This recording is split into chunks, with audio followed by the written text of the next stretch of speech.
Good evening and salutations, my GH fans.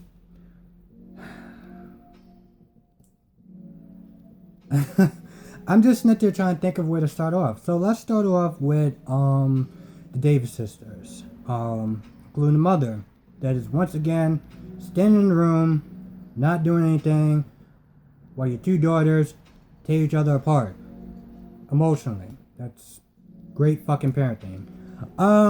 So yeah, everything just continues over. This is the third day, by the way, that they are arguing. I mean, it does wind down, but they're still arguing, which is wow. So they're arguing and stuff like that, back and forth. And after a while, Molly jumps in it, and Molly's just like, Christina, what are you so upset about? Like, you're saying a bunch of mean, hurtful stuff, and it just seems like you're jealous. You're jealous of the fact that Sam actually has somebody that she loves and that she's in a relationship, and you go from disaster relationship, and it just always blows up in your face. So you're just jealous of her. So once again, while she says that, Alexis is standing there doing nothing. That's just been kind of fucking poking at me for 3 days now. So they're arguing and stuff like that, and after a while, I think Sam is just like, all right, I'm done. So they calm down a little bit, and Sam is like, oh, I need a drink. Looks at the mother like, oh, my bad. Everyone is wondering what's going on. Alexis basically is like, well, I've been sober for 2 weeks. And they're like, what happened? And, she tells the story about how, the stuff that was going on with Dr. Burns. And, it just all kind of imploded on her. And, she started drinking again. And then Sam is like, well, I said some mean stuff to her. And that didn't really help the case. And, Alexis is just like, well, no, it's not you. You can't blame yourself. If somebody, if every time somebody says something bad to me, I wouldn't have a liver. Ha ha ha ha. It just, I get the job of a parent is to protect your children. Speaking of protecting your children, where the hell were you the other 2 days while your daughters were sitting there arguing with each other? Anyway, she sits there and tries to cover up and sit there and say, it's not your fault. Sam, you didn't cause me to drink. Let's just be perfectly honest. Sam caused her to drink. Okay? Sam caused her to drink. If Sam didn't actually argue with her mother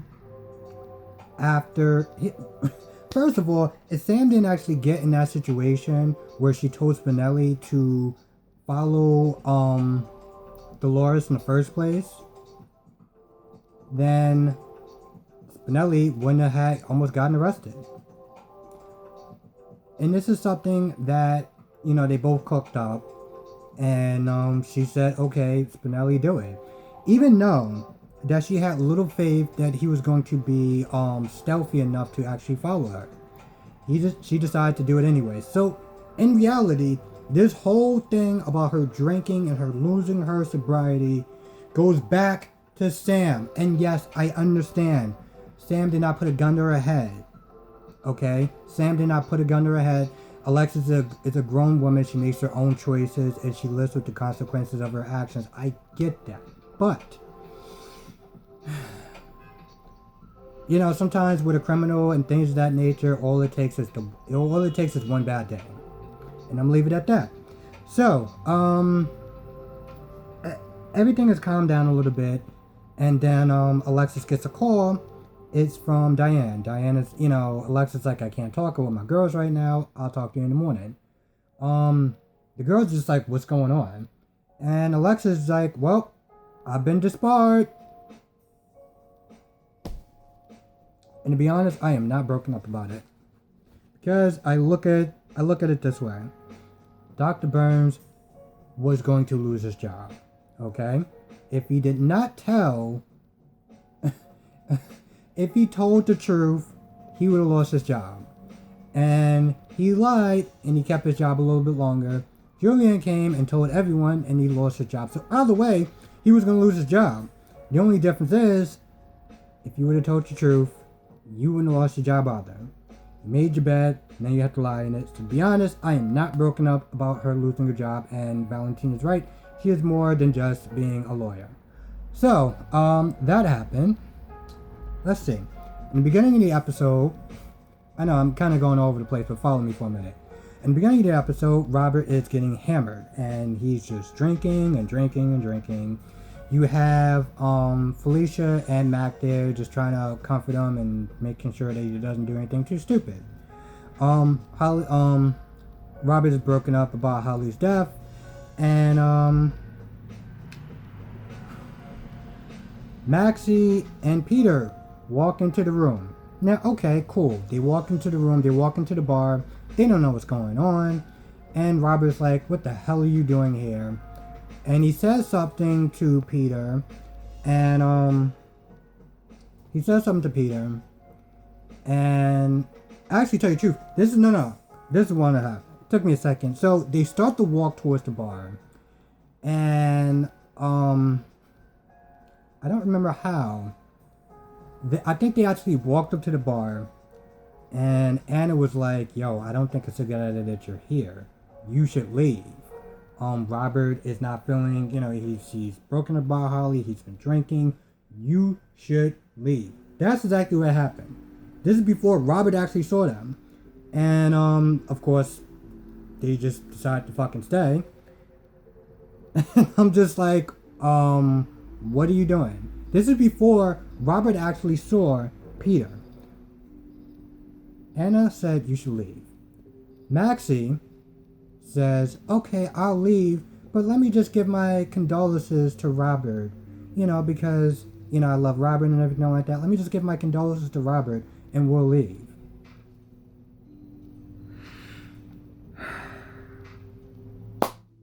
Brilliant, Maxie. Just fucking brilliant. So, of course, she walks up to Robert and says, listen, I'm sorry what happened. I'm sorry for your loss. All that good stuff. Peter is just right there. Giant fucking target. He could have left. He chose to stay. And then Robert's like, what the hell are you doing here? I don't want you here. And then he basically says, hey, Holly was a good soul. Why is she dead and you're still alive? And of course, Maxie gets really pissy and stuff like that. You shouldn't sit there and say this. And everyone starts jumping on Robert's back or whatever, talking about, oh, well, we understand that you're grieving and stuff like that. Max is like, I get that you're grieving, but you don't have the right to sit there and take it out on Peter, and da-da-da-da-da. And everyone's not there. Listen, I get, their heart's in the right place. But Anna told you to leave. This whole remark wouldn't even actually have happened if Maxie decided to just leave. But no, she decides to stay. And then, Robert goes at fucking Peter. They argue for a little bit.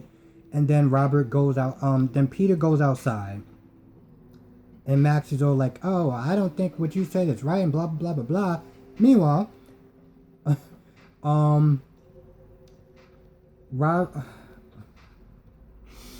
Peter, starts texting while I guess he goes to the corner or whatever. He starts texting like, yo, I need to talk to you now. And then he goes outside. He meets some shady guy because he's in the park, he's in the back alley or whatever, so you only meet shady people in the back alley. And so he meets a guy and Peter's like, what the hell are you doing? He grabs the guy by the, he does this whole thing with the arm bar and like the arm and the neck or whatever. Like, what are you doing? Like, that's really going to hold this guy in place. But he's like, I told you not to kill him. Your only job was to observe Holly. And the guy was like, that's exactly what we did. This wasn't our fault. Like, whatever happened, this was outside of our control. We didn't do anything. And then Peter's like, oh, wow. And the guy's like, do you want me to distract him? Like, the guy's like, do you still want that distraction? And Peter's like, no. I guess it just all worked out, faith and all just worked out in my favor. So no, I'm good. So apparently Peter was not responsible for Holly's death. the only job that he actually had was to observe her. At the bare minimum, I think, and this is just my prediction, I don't think he was actually going to kill Holly, maybe just break her leg or something like that, and she'd just be injured or whatever. At the most, probably paralyzed. But even then, I don't think he would have actually killed her. You know what? Never mind. I take that back. He fucking caused Drew's plane to crash and die. So yeah, I don't know. The point is, he didn't actually kill Holly, so he's in clear. Of that one. And that's pretty much where it ends. Everyone tries to get Robert some coffee to sober him up. Felicia and Anna talk about funeral arrangements, and Anna's like, yo, this whole thing just seems funny. And then she talks about how, it could be, no, Felicia's like, is this SWB related or whatever? Actually, tell you the truth, I don't know how it happened, but the point is, I think Anna's like, there's something funny about this whole thing, so I think she's gonna probably look into it. Yeah, and that's pretty much where that ends. So, Michael and Brooklyn are working out at the gym, and so please tell me, please tell me, why does Sasha keep going in places that's owned by Michael's family? I mean, I get it. It's Port Charles. A lot of things are owned by a lot of people. But you telling me there's only one gym in Port Charles? There's only one gym that's in Port Charles. She couldn't have picked any other fucking gym to go to. And Chase, the same thing. You're going to go to her dad's gym. Like, his dad's gym. Why? I don't understand this. Please, in the comment section, if you're watching this, just help me understand why, out of all gyms, Chase and Sasha decides to come to Sunny's gym. I don't get it.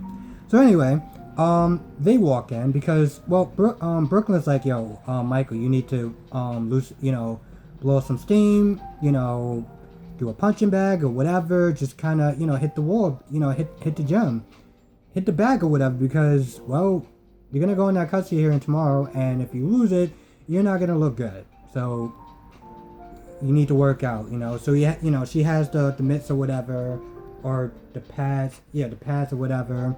And, Michael starts hitting the back, hitting the pads or whatever for a little bit. And then Sasha and Chase come to the gym. And I'm like, oh, so this is great. So, Brooklyn is just really giving it to Sasha, talking about how you broke my cousin's heart. And you're lying, cheating, this, that, and third. And, here's the thing. Sasha takes it to a point. But then, Brooklyn starts going at Chase. And, it's, Smith is saying you're a dirtbag and you left Willow. She was the sweetest person in the world. Her baby died and you're a piece of garbage. And then that's when Sasha was like, alright, enough, come at me. So, they go back and forth. And Brooklyn's like, yo, listen, we in the gym, if you ever watch the Avengers, she's pretty much just like, come on, let's go a few rounds, let's see how long you can sit there and last against me. And Sasha's like, yo, listen, I'm not Lulu, okay? Whatever you tried that shit with her, don't try that shit with me, because I can throw down pretty much, and I'm actually kind of curious if she can throw down. I mean, she's very pretty and shit, of course, but I know she actually got some skills that she can hold her own in the fight. That'd be actually pretty interesting. So yeah, they go back and forth, arguing and stuff like that. Next thing you know, I think it's kind of weird because I couldn't understand. Did she try to hit Chase and just hit Sasha by accident, or did she really go for Sasha? Because all I know is that she swung and she hit Sasha pretty fucking hard. To the point where she had to go to the hospital. I guess she broke her nose. I'm not gonna lie. I kind of call that to be a sucker punch. But whatever. Anyway, she hit Sasha. And so I guess Michael takes Sasha to the hospital. And Brooklyn's like, yo, let me go there to make sure that Michael doesn't do anything stupid, like forgive this lying, cheating yada yada yada. So, Chase is like, yo, you're not going nowhere until I set you straight. They go back and forth for a little bit, and then Chase is like, all right, I'm gonna give you a summons. And Brooklyn is like, okay, cool, this is why I think you're summons.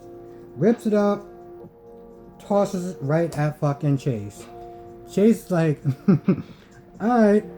So that's how it is. Okay, you just going okay. Alright, I got you. And then Chase is like, alright. He walks in the bag, pulls out the handcuffs, and is like, alright, you're under arrest. Again. Because he's already pissed off at her for him hitting Sasha. And he's like, yo, listen, I'm gonna give you a summons because you hit her. And I don't know, I feel like that's kind of a gray area because yes, she did assault her, but it's in the gym, and it's not like she didn't have I don't know. It's in the gym, so I mean, is it really assault? Anyway, he was just gonna give her a summons, and I mean, she could have paid the summons, but whatever. She just throws the shit at him, and he's like, alright, you're going to jail now. I kind of feel like that's an abuse of his power, but whatever. That's where that scene ends. Carly and Jax. I feel so bad for Jax, because Carly's like, yo, listen, this whole situation's fucked. You need to talk to Nina, and you need to set her straight. Now, the only thing that really got me annoyed with Carly was that Carly was like, oh, I see you looking at me. You're looking at me like that about what I said about her not being a real mother.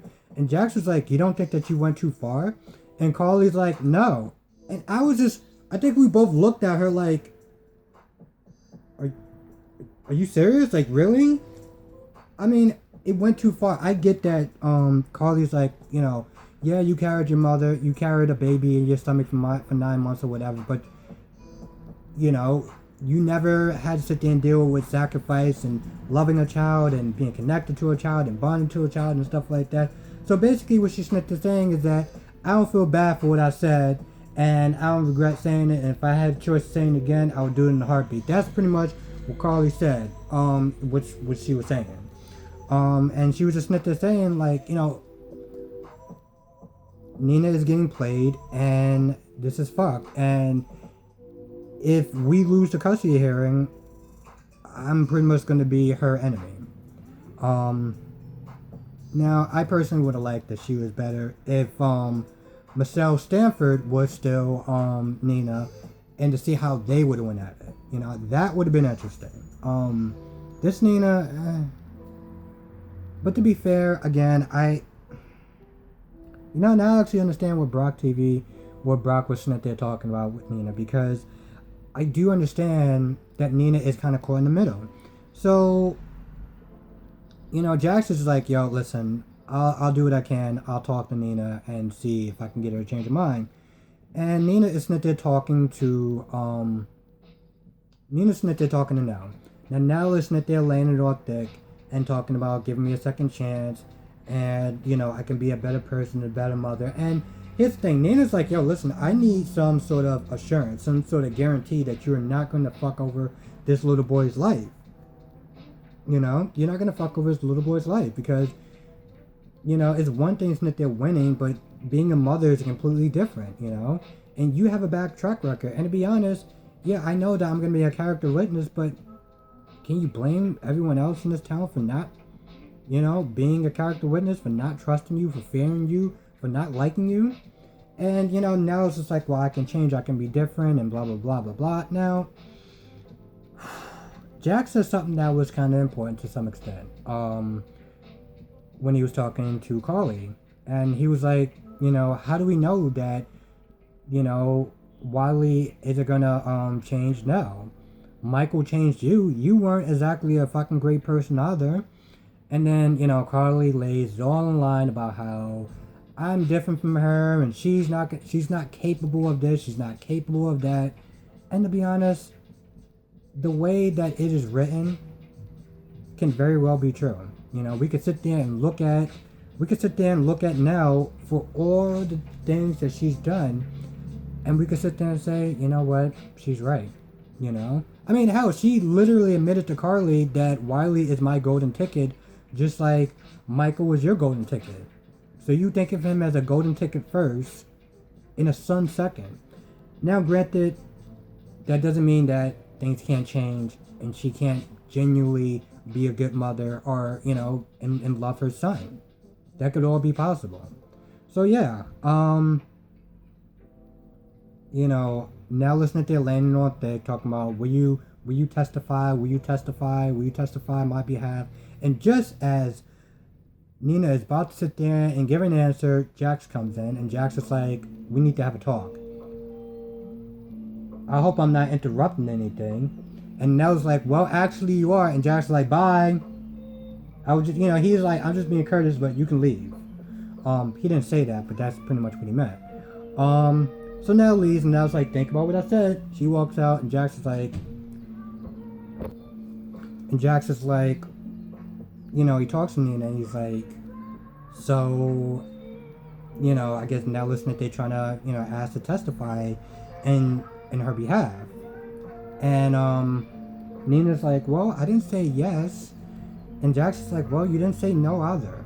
So they go back and forth for a little bit. And Jax is just like, listen, if you're wrong about Nell and you give her a chance, the only person who's going to pay is Wiley. So now you got Nina just sitting at the desk. And again, I have to sit there and say, I feel bad for Nina. Because Nina is in this position where, she sees the situation where no one is giving Nell a chance. Everyone has just written her off. And, although she understands that she has bad history, Nell has had no one to support her in her life. She grew up in a very shitty environment, and she learned from that in just very bad fucking ways. It's now you have this person who's been doing a lot of shit because of her upbringing, and she's never actually had anyone to give her a chance. And she wants to be that person to give her a chance to believe in her, to make her be a better person, because Nina has gotten that chance from people to be a better person. Carly has gotten that chance to be a better person. So why the hell should Nell not get that chance to be a better person? Hell, in the beginning when Nell actually first started in this show, after the whole blow up and stuff like that, when Michael was willing to give her a chance, I felt as though, a lot of people was rooting for her. But then the writers wanted her to be a bad guy, and they started having her do all this dumb shit, like lying to Michael for no reason, and just doing all this dumb shit to just kind of like really play up the fact that she had to be a villain. So yeah, with that being said, we all have this perspective, all of us, even though on a subconscious level that Nell can't be redeemed, that she's just a bad, terrible person, and that's just how it's going to be, forever. We see her doing lying and scheming and this and that and third. We see her trying to kill Michael and kill Grant and everything else. We all see how this thing is portrayed because we're only seeing this one aspect of what the writers are showing us. But there's two sides to everything. So, it would be kind of interesting if they actually did give her an actual arc, a redemption arc. And that's what Nina is thinking about. So, honestly, to tell you the truth, I really think that she's gonna. Here's the thing: she's going to decide to testify for now. And if she doesn't, if she backtracks and she decides to not testify, she's going to find, it's going to be some sort of circumstance where she's going to realize that Nell is her daughter, and then she's going to fight harder than ever to get Wiley back to Nell. So, yeah, that's pretty much it. And that's pretty much where it ends. Now, yeah, there's one other little small detail that I did forget. So Sonny is at that Turner Woods. It's amazing. I can remember Turner Woods like the back of my head. But trying to remember Brando's name is, yeah. So, yeah, Sonny is at Turning Woods, and he's seeing his dad and stuff like that. And it's, it's sad and it's heartbreaking because, his dad is being irresponsive to him. Sonny is like, hey, do you remember this? Do you remember that? Do you remember Dante? And he shows Mike Dante's picture, and he's getting frustrated a little bit, and he's like, you gotta remember something, please, give me, because, Sonny's just like, I need a reason to keep fighting for you, I can't have you give up, because the minute you give up, I have no choice, pretty much. So, he takes the phone, and he looks at Dante, but he still doesn't remember him. He just says, nice phone. Felix comes in, and he goes outside, he talks to Felix for a little bit, and he's kind of depressed because he's not really eating anything except for baby food. He's eating applesauce.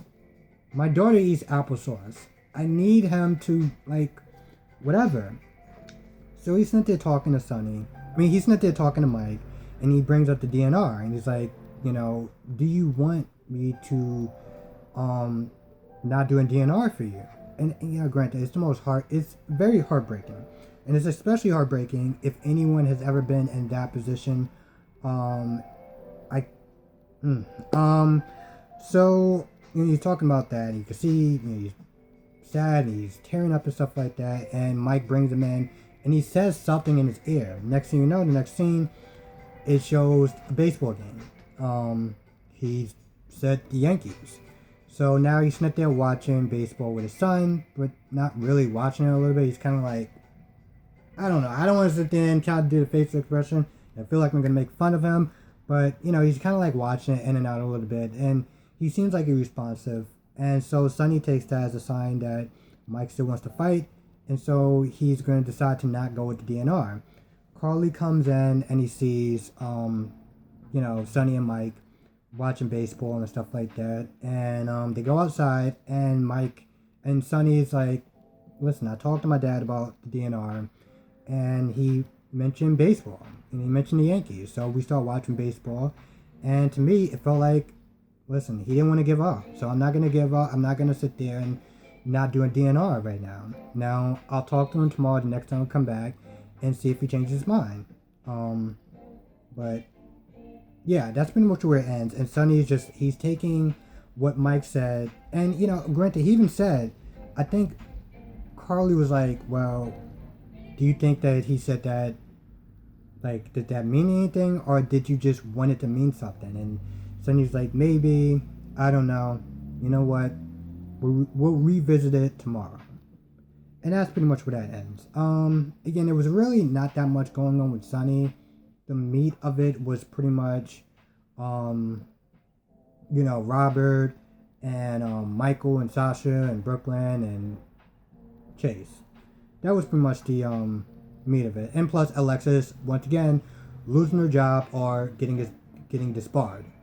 So, that's going to do it for this recap of GH. Sorry it's so long, but there was a lot. There was a lot going on. And also, I kind of want to put my own personal opinions in this whole thing. So, again, thank you for watching. I know it's, again, long, but be safe, be merry, all that good stuff. And yeah, I will see you in the next recap.